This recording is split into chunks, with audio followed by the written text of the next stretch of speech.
Democracy is the most successful and most versatile political model humans have so far developed for dealing with the challenges of the modern world. It is necessary to understand the limitations of liberal democracy and to explore how we can adopt and correct current institutions. Democratic regimes took the place of brutal dictatorships. In perspective, democracy is a form of government in which representatives are elected to make policy and enforce laws by representing the citizens.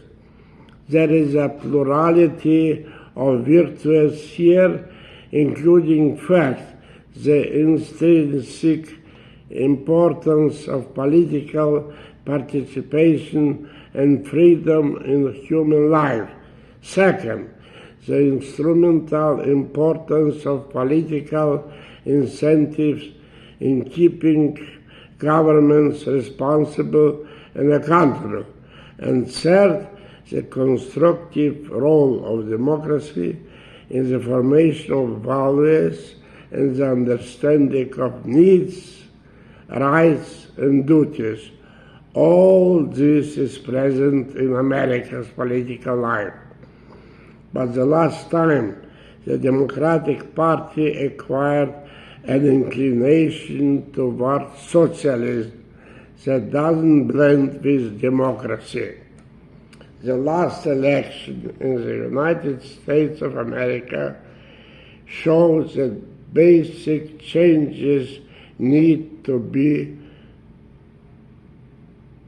It is advisable to lower the pre-election period from 18 months to 3 months.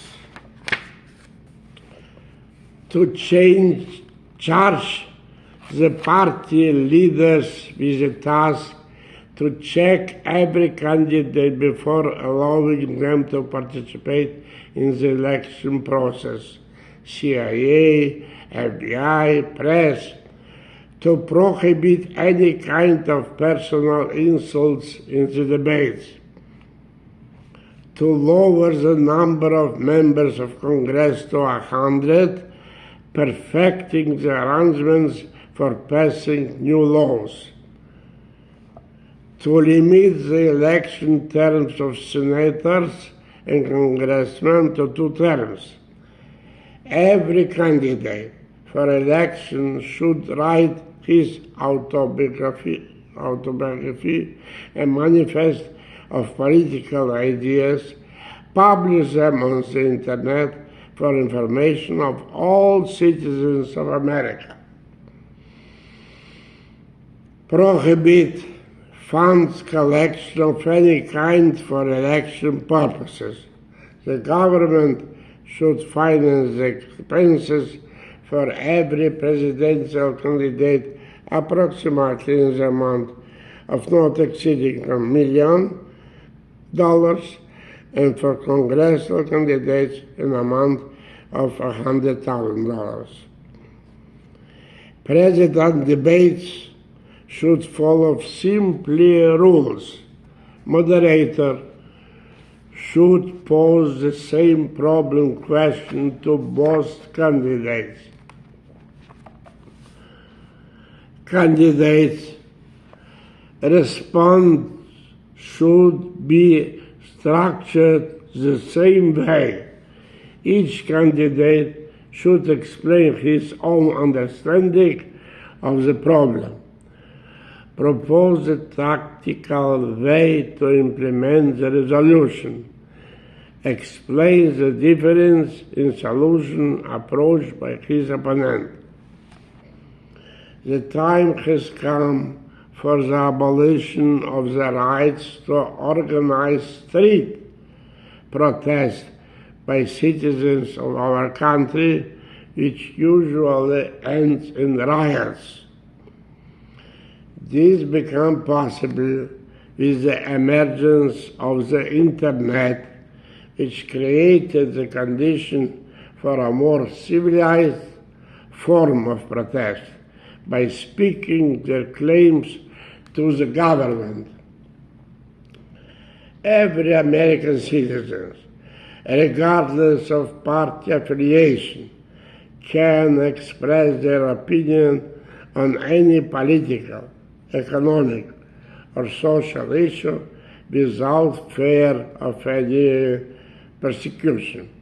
This eliminates the possibility of organizing any riots with their consequences and usually subsequent protests.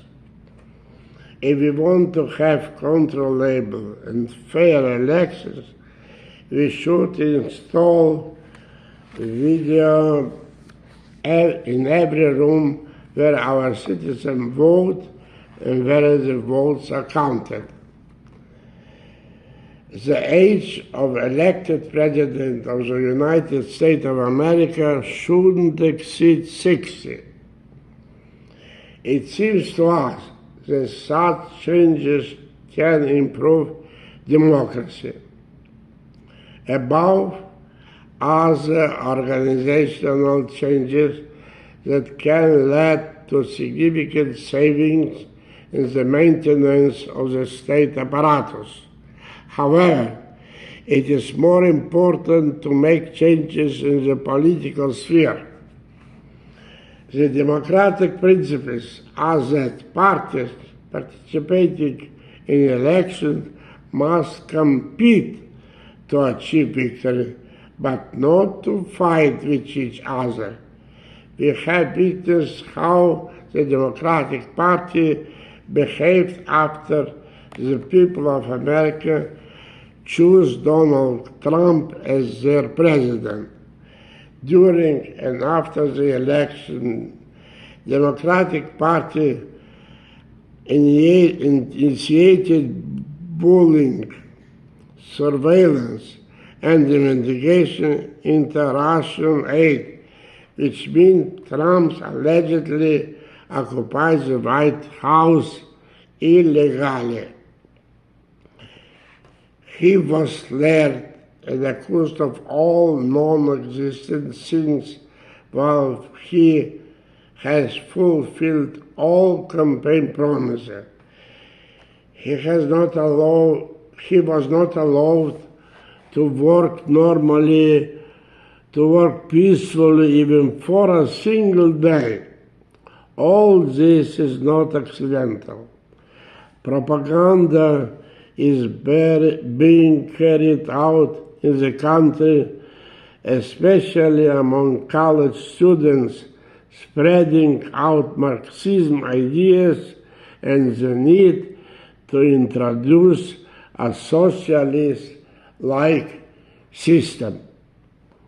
It has come to the point that democratic governors and big city mayors are unwilling to obey the country's leadership orders to combat the coronavirus and then to attend to the aftermath of the crisis caused by the death of George Floyd.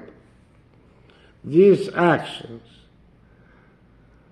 or complete inaction, demonstrate the ignorance and indifference of democratic leaders to the preservation of the lives and well-being of their citizens.